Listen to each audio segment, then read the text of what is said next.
Hey everyone, what is up? It is me, Ewan from What Culture, joined today by Josh Brown. Hello, Ewan. Because we got some kind of super news going on right now. Is that right? The news is also bold. Because... What, Jules is around, is he?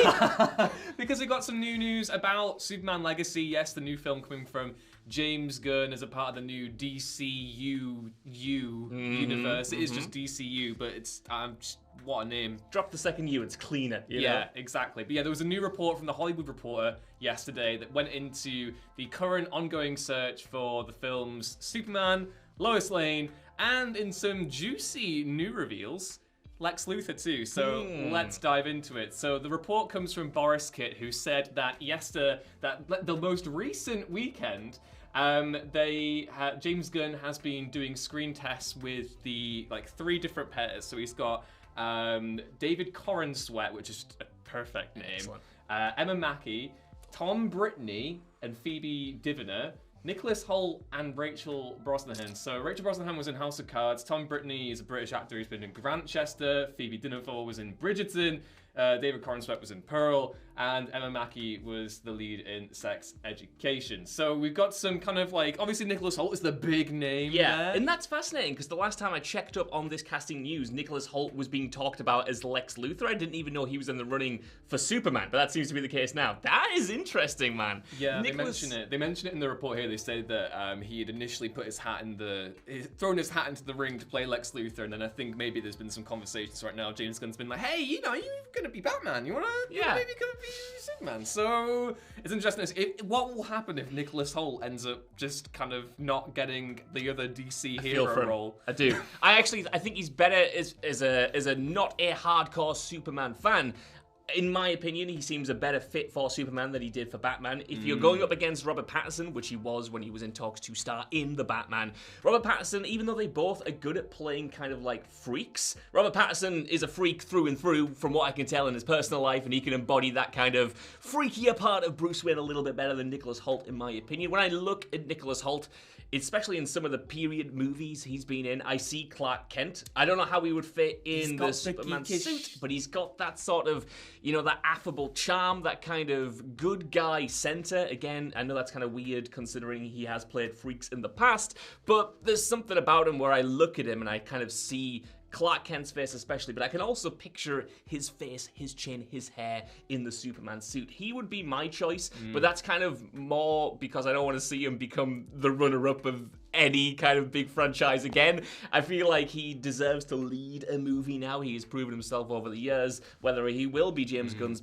choice, though, I have no idea. Yeah, I mean, all these other names on here, I've got to admit right now, they're kind of unknowns to me. I didn't know who David Corenswet was until reading this today, and I mean, he certainly looks the part. Of all the actors that I've seen as mentioned in this report, I can see him looking the most super manly. Whereas I think you're right, Nicholas Hoult does kind of give more of like a Clark Kent vibe. So it'll be interesting to see what Gunn is doing here. Obviously, he's going and obviously doing the screen test with like the 3 different pairs. But apparently, Emma Mackey was brought back the following day when they were doing screen tests as the Superman and Lois Lane version. So he's been doing both the Clark Kent and the Superman version. So yeah, it's kind of interesting. The report says not that sources of stress, that doesn't mean Mackey is in the lead for Lois Lane. However, out of all the people mentioned here, I'm also kind of most excited about her potentially getting that role. Mackey's great. She is absolutely excellent. Sorry, if I could just go back to Nicholas Hoult for a quick second. You know what that reminds me of? Like, I obviously haven't seen him in the suit. I haven't seen that screen test, but I'm picturing it as when, for Batman Begins,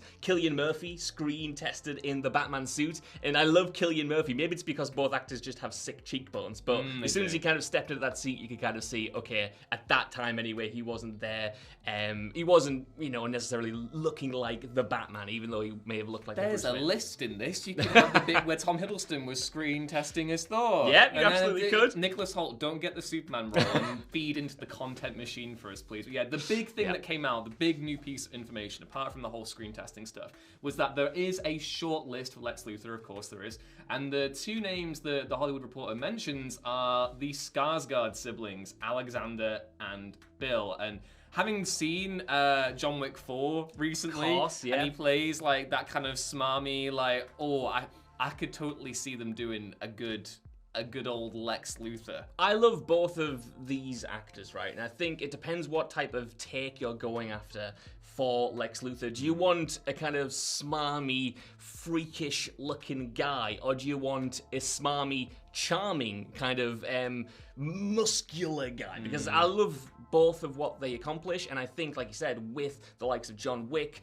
and I loved Bill Skarsgård in Barbarian, where he kind of played against type, where everyone thought he was going to be a villain in that movie, but he turned out to just be kind of this affable, awkward guy who doesn't have those villainous undertones. So he definitely can play both sides, someone that might lull you in and then reveal that kind of hidden darkness, that kind of resentment, and kind of go into full villain mode, as we've seen him do before. But then so can Alexander Skarsgård, you know? Watching him in Succession recently, where he kind of plays a Lex Luthor type, this real successful but kind of evil through and through businessman who can charm you and be awful in the same vein, and you never really know what he's got cooking up. I just kind of think with this, it depends what kind of approach you're taking to the character. I think out of the two of them, Alexander is kind of leaning more towards, because I like the idea of, like, you know, Lex Luthor almost being, he wants to be a hero himself. Like, he kind of like, cool, obviously there's been that whole thing in historically in Superman movies where, you know, Lex Luthor has kind of been more geekish, and, you know, we've got that with Jesse Eisenberg and Batman v Superman.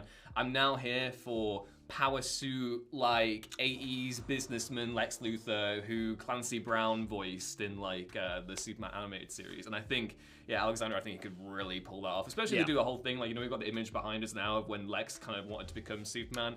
Maybe having a more physically imposing Lex Luthor would be an interesting thing to play off against, especially if you've got Clark Kent kind of, you know, being all like, oh, geez, you know, that would be an interesting thing to kind of contrast with. I like that idea because, you know, Alexander Skarsgård, if you've seen him in like The Northman or even in something like Succession where he doesn't play a violent person, he's got that intimidation factor down, and him being a little bit older than the Superman candidates as well could be a really interesting wrinkle, and I think that will come down to their decision as well, because Bill Skarsgård is around the same age as the Superman candidates, so it depends if they're wanting like age parity to people who are kind of on opposite ends of their experience, you know, growing up as in the same era with completely different lifestyles and from cultural backgrounds and whatnot, or if they're going to go for a kind of older, more chiseled businessman against a younger, more youthful and optimistic hero. I'm not entirely sure. Yeah, no, I'm fully sold on the Alexander one right now. James Gunn's watching this. I mean, James, please. He's inside the machine. He knows what's going on right now. But I'm totally hooked into that idea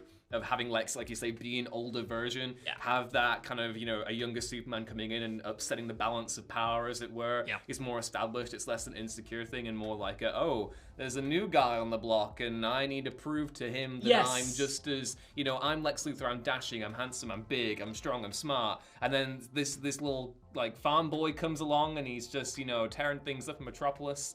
I like You've that convinced premise. me. You've convinced me, and I think this isn't Bill Skarsgård's fault, but I wonder if he were to be cast as Lex Luthor, the comparisons with the way Jesse Eisenberg portrayed Lex Luthor may be inevitable, because they're obviously not the same actor, but I feel like they have a kind of similar vibe. They have that kind of younger, more unassuming geekiness almost to them, that where they're not visibly an intimidating threat, but they are still threatening because they're dangerous, you know, well, not the actors, but the characters they play, dangerous psychopaths. Yeah, totally agree. Yeah, they also mentioned briefly in the report that they are going to be doing castings for the Authority as well. That's a cool kind of edgy super team that Superman is coming into here. They say that Superman, when he comes into this world, it's already a world full of superheroes. It doesn't say whether or not we're going to have an established canon of DC, like traditional DC characters here. There's been a whole thing in the comics over the past several decades where the Justice Society of America were around the decades before the Justice League, were around the kind of like the World War II legacy team, as it were. So I'm curious to see if that means that we're going to have the likes of, you know, maybe Batman has been around before Superman shows up. Maybe it's going to be a case of, like, you know, we have characters like Green Arrow and Black Canary doing the mix or something. Or if it's just going to be the Authority, and the whole thing Gunn is doing here is really reiterating why Superman is important, contrasting him with that edgier kind of team, which is kind of giving me vibes to whatever happened, What's So Funny About Truth, Justice, and the American Way.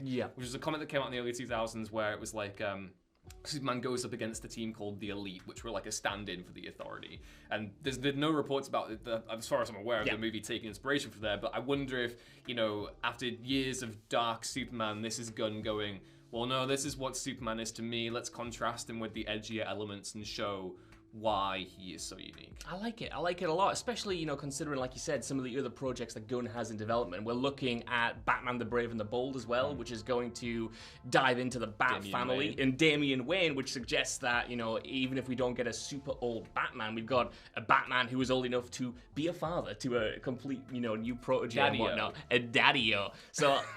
again, I can only compare it to what Zack Snyder and the other filmmakers accomplished with the DCEU, but to have in his canon Batman almost be a response to Superman, you know, because of what happened in Man of Steel, to almost have it the other way around and Superman be integrated into an already established superverse, and how that shakes up what they are bringing to the table. I like it in regards to how dark superhero stories have become on the big screen. I like it. It all makes perfect sense. But yeah, Superman Legacy expected to start shooting at the beginning of 2024. Apparently, they want to get this one on the big screen in 2025. But yeah, let us know what you think of this casting news down in the comments below. Who are your ideal picks to play Lois Lane and Clark Kent? And who out of the Skarsgards do you think could bring the better Lex? The better Lex? The better Lex. The better Lex. Once you've done that, please be sure to like the video if you enjoyed it, and subscribe to the channel if you're new, and also head back on over to whatculture.com because we have more fun little bits of content like this every day. I've been Ewan, and this has been Josh Brown. Has been Josh. We always finish each other's sentences. We really do. Bye, everyone. Bye-bye. I love weird saying my full name. Josh. I've been Josh Brown. Josh Brown. Oh, I couldn't be James I've been Bond. David Corenswet.